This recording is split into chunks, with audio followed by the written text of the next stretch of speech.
राष्ट्र सर्वप्रथम, राष्ट्र सर्वप्रथम, राष्ट्र सर्वप्रथम, राष्ट्र सर्वप्रथम। उत्तराखंड के मुख्यमंत्री पुष्कर सिंह धामी ने शिमला हिमाचल प्रदेश में आयोजित पत्रकार वार्ता को संबोधित किया। इस दौरान मीडिया को संबोधित करते हुए सीएम धामी ने कहा कि 6 चरणों में मतदान संपन्न हो चुके हैं और 7वें चरण में मतदान होने हैं।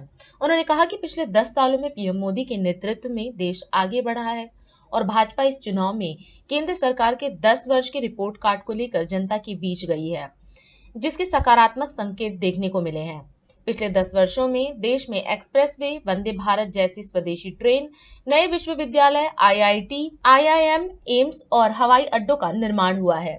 आप सभी जानते हैं कि इस समय देश के अंदर लोकतंत्र का महायज्ञ चल रहा है और इस लोकतंत्र के महायज्ञ का 6 चरण पूरे हो चुके हैं। अंतिम 7वां चरण 1 जून को होना है। तो पूरे देश के अंदर अनेक स्थानों पर इस चुनाव प्रचार अभियान के दौरान मेरा जाना हुआ है। अनेक राज्यों पर अनेक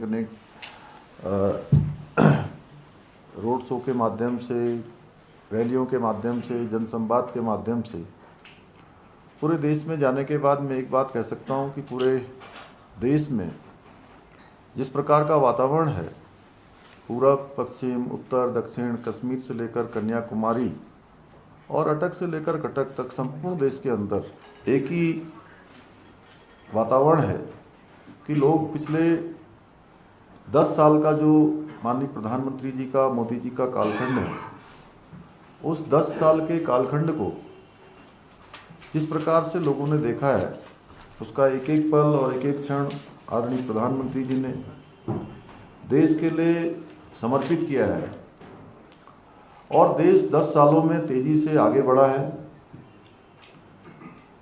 और हमारी पार्टी भी इस लोकसभा के चुनाव को बहुत ही सकारात्मक मुद्दों पर लड़ना चाहती थी और इसलिए बीते 10 वर्षों का जो रिपोर्ट कार्ड था वो जनता के समक्ष प्रस्तुत किया गया। बीते 10 वर्षों में जिस प्रकार से इंफ्रास्ट्रक्चर का विकास हुआ है, देश के अंदर एक्सप्रेस वे बने हैं, रेलवे, वंदे भारत जैसी हमारी ट्रेनें, स्वदेशी ट्रेनें देश को समर्पित हुई है। इसके साथ साथ नए विश्वविद्यालय बने हैं, नए आईआईटी बने हैं, नए आईआईएम बने हैं, नए एम्स बने हैं और पिछले 70 सालों में जितने हवाई अड्डों का निर्माण नहीं हुआ, उससे ज़्यादा हवाई अड्डे पिछले 10 सालों में आदरणीय प्रधानमंत्री मोदी जी के कालखंड में बने हैं। सोलर एनर्जी पर भी फोकस किया गया है और इसके साथ साथ देश में जो अनेक प्रकार की चुनौतियां देश के अंदर आई हैं, उन चुनौतियों पर भी उनको स्वीकार करते हुए पूरे देश की भावनाओं के अनुरूप, ज़रूरत के अनुरूप आदरणीय प्रधानमंत्री जी ने देश को आगे बढ़ाने का काम किया है। चाहे वो कोरोना जैसी महामारी का सामना करना हो या मुफ्त का टीकाकरण इतने बड़े देश के अंदर बिना किसी रुकावट के उसको संपन्न कराना हो, या गरीब कल्याण अन्न योजना जिसमें 5 किलो अन्न मुफ्त में देने की योजना हो, जन कल्याण और गरीब कल्याण सदैव ये हमारे प्रधानमंत्री आदरणीय मोदी जी की प्राथमिकताओं में रहे हैं। इतिहास इस दशक को महिला सशक्तिकरण के दशक के रूप में भी याद करेगा।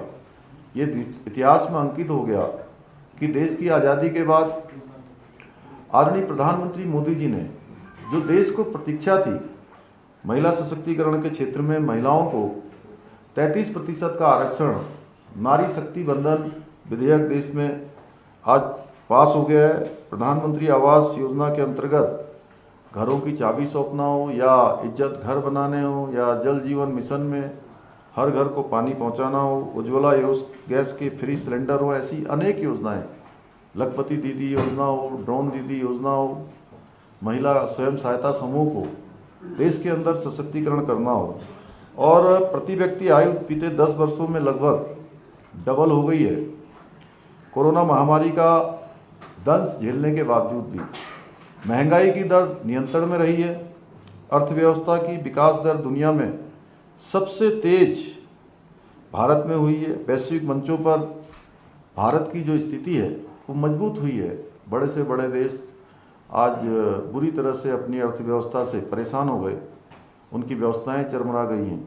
ऐसे समय में भी भारत 11वें नंबर की अर्थव्यवस्था से आज 5वें नंबर की अर्थव्यवस्था बन गया है। और एक एक पल और एक एक क्षण आदरणीय प्रधानमंत्री मोदी जी ने देश को समर्पित किया है और 140 करोड़ देशवासियों को अपना परिवार मानकर काम किया है।